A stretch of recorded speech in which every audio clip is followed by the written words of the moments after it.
Good morning, students. In last video lecture, we have discussed how to observe a given line segment, यानी जो हमारे पास line segment given है उसका observation करके हमें बताने की कैसे हम कौन सा line segment bigger है कौन सा line segment smaller है.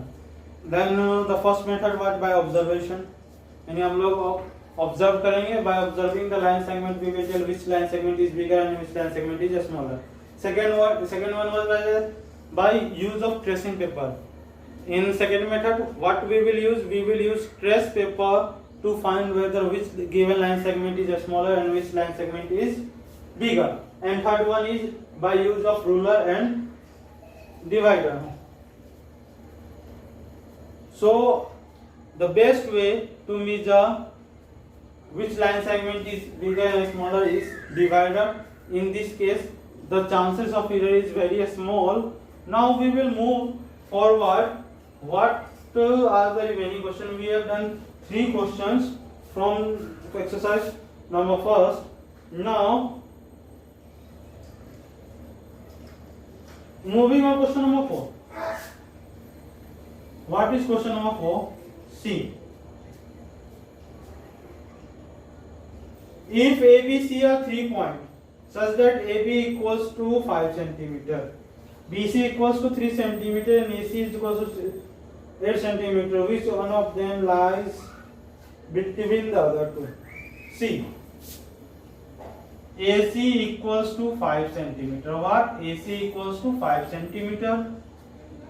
BC equals to 3 centimeter and AC equals to 8 centimeter. Now we have to tell which. We have 3 points are A, B, C. What are the points? Points are A, B, C. Now we have to tell which point lie in between them. So see here, AC equals to 5 centimeter and BC equals to 3 centimeter. By seeing here, see AC and BC. What is the common point? C. In both C are common, so we can directly say that BC lies in between A and B. But here let us see AC. No, here AB is there. AB. What? Not AC. This one is AB. So here B. So what is common point? B. So B will lie in between them. Here AB plus BC. AB plus BC equals to 5 centimeter plus 3 centimeter. That is 8 centimeter, which is equals to AC. वो किसके equal है? AC का. जब हम लोग line draw करेंगे तो ये लाइन सेगमेंट हमारा हो जाएगा ए सी. बी यहां से कर दो. बी 5 सेंटीमीटर 3 सेंटीमीटर और ए सी क्या हो जाएगा? 8 सेंटीमीटर. क्या हो जाएगा? ए सी कितना हो गया? 8 सेंटीमीटर. तो हमने क्या यहाँ पे देखा? हम जस्ट जो लाइन सेगमेंट गिवन है उनमें देखो कौन सा लेटर या कौन सा पॉइंट कॉमन है. जैसे हमारे पास ए बी है और बी सी है, दोनों में कॉमन क्या आ रहा है? B. So B will lies in between. ये तो हमारा शॉर्टकट हो गया, लेकिन जब हम एक्सप्लेन करेंगे तो पहले A B plus B C का इक्वल्स टू फाइंड लेंगे. वो इक्वल्स टू ए सी है मीन्स जब हम उसको ड्रॉ करेंगे पहले ए बी ड्रॉ कर लिया उसके बाद बी सी ड्रॉ कर लिए. तो यहाँ पे क्या आ जाएगा? That is B lies in between A and C. B किसके बीच में लाई कर रहा है? A and C के बीच में. Now we will move to next question, that is question number 5th. C.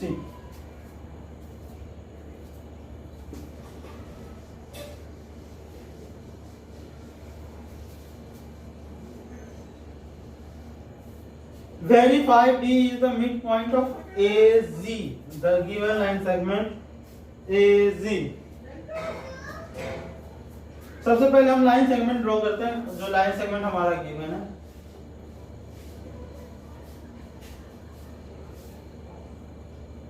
Zero, 1, 2, 3, 4, 5, 6, 7.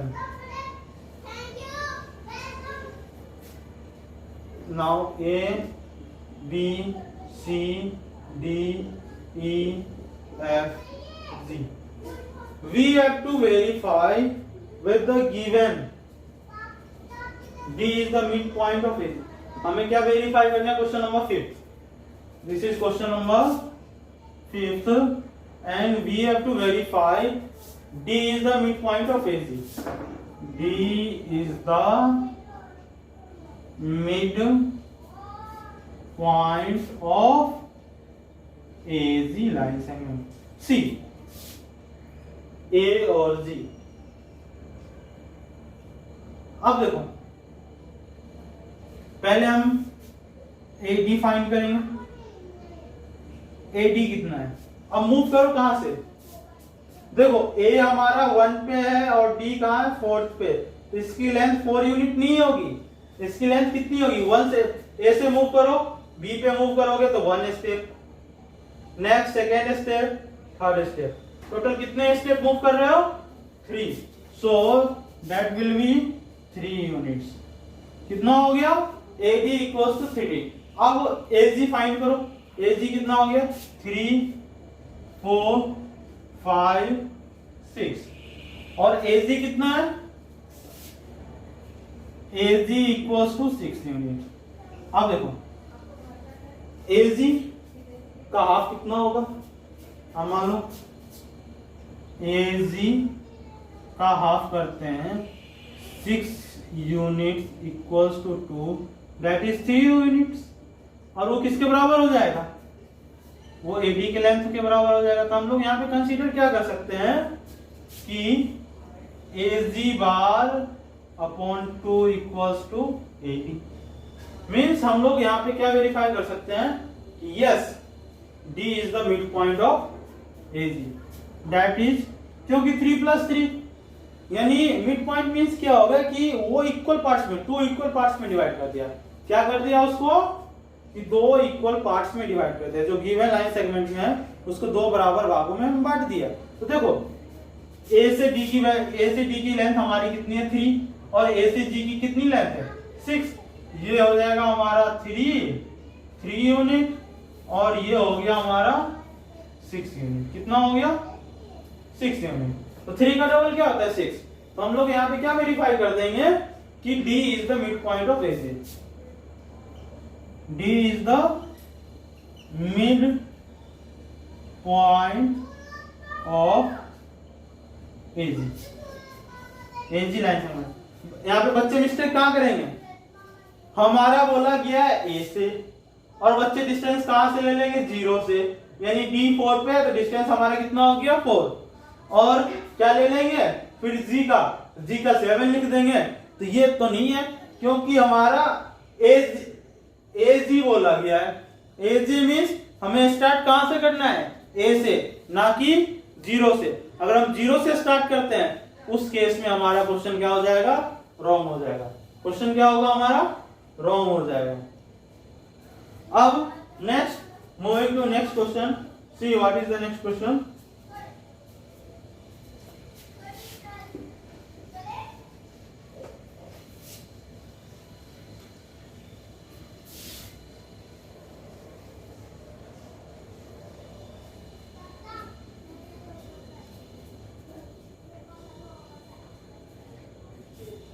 If B is the midpoint of AC and C is the midpoint of BD, whether ABCD on a straight line, say that AB equals to। Question number 6 में क्या है? Question number 6 बोला गया है कि B is the midpoint of AC। हम पहले लिख देते हैं B is the mid point of AC line segment. उसके बाद क्या है, C is the mid point, C is the mid point of BD, BD line segment. अब हमें बताना है कि A B equals to C D है कि नहीं, A B equals to C D. अब देखते हैं कैसे सॉल्व करें। सबसे पहले हम एसी ड्रॉ करते हैं। ये हो गया ए सी, इसका मिड पॉइंट क्या हो गया, बी। यानी ये और ये लाइन सेगमेंट इक्वल है, यानी A B equals to B C equal है। हमने एक एरो से ये इक्वल कर दिया। अब उसके बाद क्या बोला गया, B D means B D एक लाइन सेगमेंट है जिसमें सी उसका मिड पॉइंट है, मीन्स ये इक्वल्स टू ये हो गया। तो ये हो गया means A B equals to B C equals to C D हो गया, है कि नहीं। तो इसका सॉल्यूशन हम किस तरह लिखे, सबसे पहले लिखेंगे कि ए बी सी डी, ये चारों पॉइंट किसमें है, एक स्ट्रेट लाइन में। सो क्या हो जाएगा, that is A B C D, A B C D क्या है, lies in a straight line. किसमें लाइन करता है, straight line, lies in a straight line. Second, अब देखो फर्स्ट क्या पॉइंट आएगा, now A B equals to B C. क्यों, रीजन हम लोग क्या लिख देंगे, B is the mid point of, B is mid point of A C, B क्या है, mid point of A C. उसके बाद क्या आ जाएगा, B C equals to B D, B C equals to B D. क्यों, C is the mid point of B D, B D line segment में क्या हो गया, सी मिड पॉइंट हो गया। अब क्या हो गया, मान लो ये पॉइंट नंबर 1 है, ये है पॉइंट नंबर 2। अब पॉइंट नंबर 1 और पॉइंट नंबर 2 से हमारे पास क्या आएगा, अब देखो ए बी बी सी के इक्वल है, तो बी सी किसके इक्वल होगा, बी डी के इक्वल है। तो यहां से क्या आ जाएगा, A B equals to B C equals to C D आएगा, बी डी नहीं आएगा। क्या आएगा हमारे पास, सी डी आएगा। क्या आएगा, सी डी। तो यहां से हम लोग क्या एज्यूम कर सकते हैं, A B equals to C D. हमें यही बताना था, यही वेरीफाई करना था। क्या हो गया, वेरीफाइड, या प्रूव्ड भी लिख सकते हो। क्या लिख सकते हो, प्रूव, वेरीफाइड लिख दो या prove. A B equals to C D हो गया, clear. So question number 6 we have completed. Now we will move to question number 7. What are the question number 7? Draw 5 triangles and measure their sides. Check in each case if the sum of the length of two sides is always less than third side. हमें क्या बोला गया कि 5 triangle draw करना है। कितने, 5 triangle. चलो मैं क्या करता हूं, ड्रॉ करता हूं। इक्विलैटरल ट्राइंगल हमने ले लिया 3 सेंटीमीटर, 3 सेंटीमीटर, 3 सेंटीमीटर। ये ले लिया हमने 2, 3, 4 सेंटीमीटर। अब आइसो हमने ये ले लिया equilateral triangle. Equilateral side triangle के बारे में बता दूंगा अभी। इक्विलैटरल ट्राइंगल, स्केलेन ट्राइंगल, ये इसके इक्विलैटरल ट्राइंगल हो गया, स्केलेन ट्राइंगल हो गया। जिसमें 90 डिग्री हो जाए वो क्या हो जाएगा, राइट एंगल। 3, 4, 5 सेंटीमीटर। ये हो गया right angle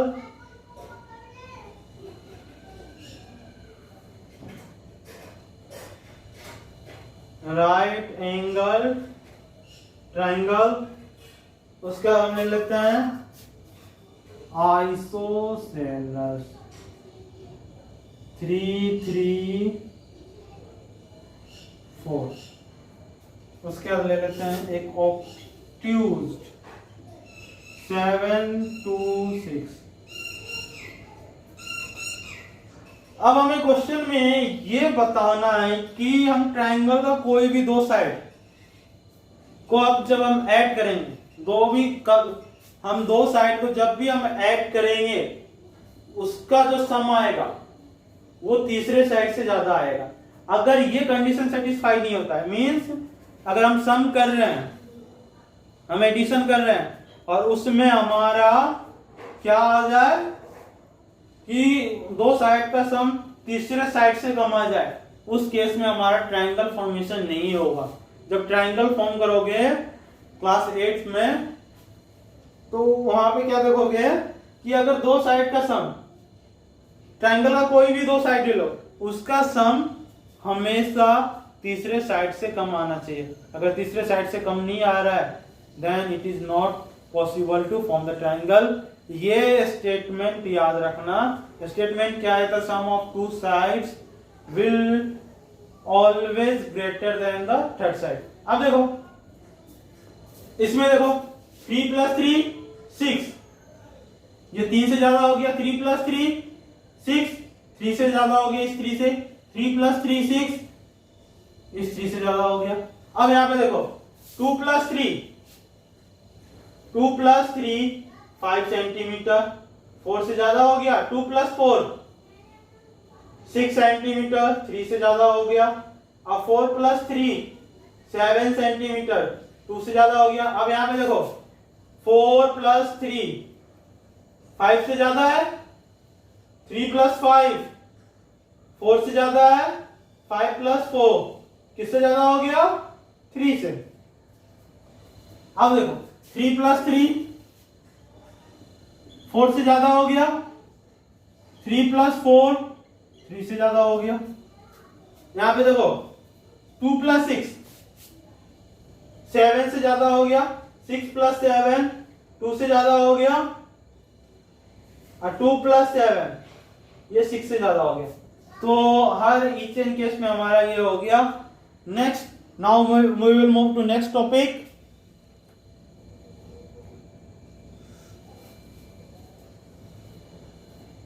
Our next topic is angles, right angles and straight angles. हमें क्या क्या पढ़ना है? Right angle and straight angle. लेकिन उससे पहले हम सारे एंगल के बारे में पढ़ेंगे।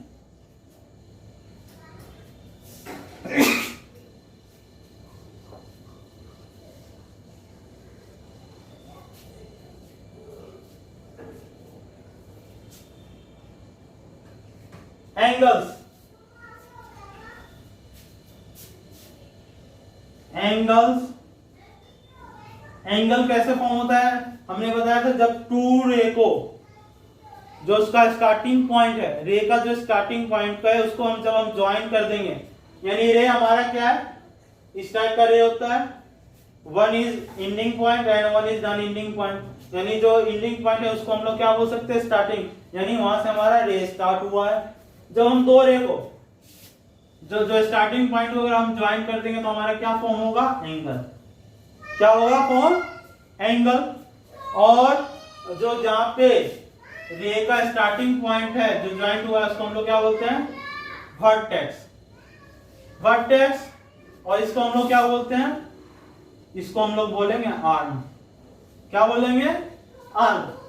इस चैप्टर में हमारा नेक्स्ट टॉपिक है, वो टॉपिक है related to the clock.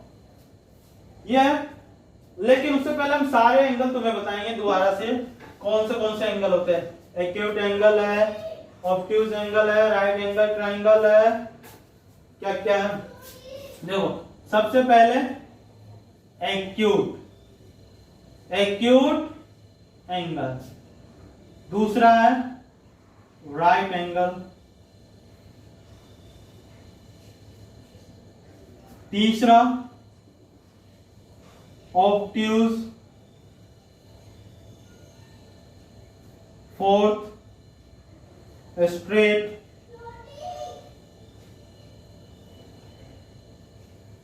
Fifth reflex, sixth complete.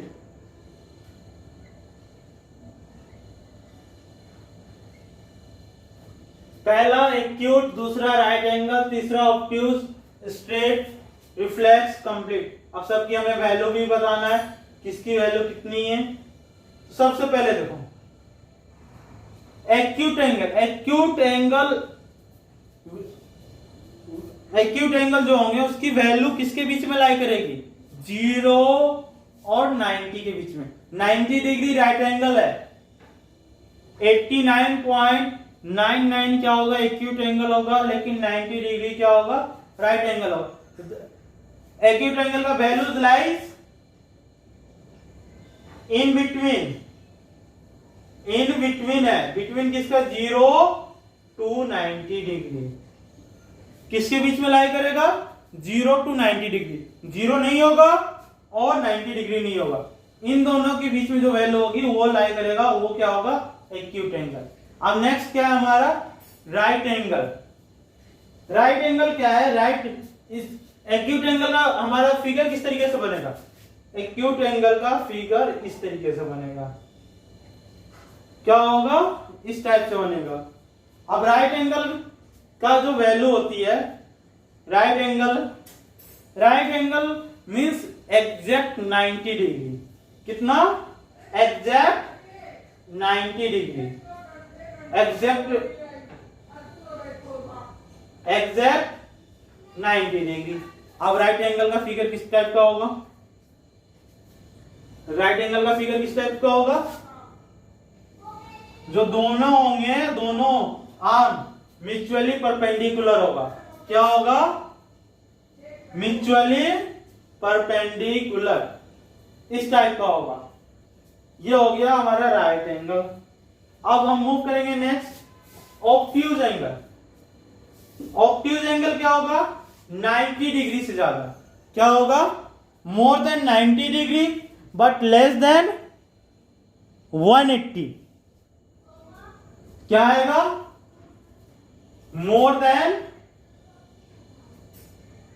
90 degree, more than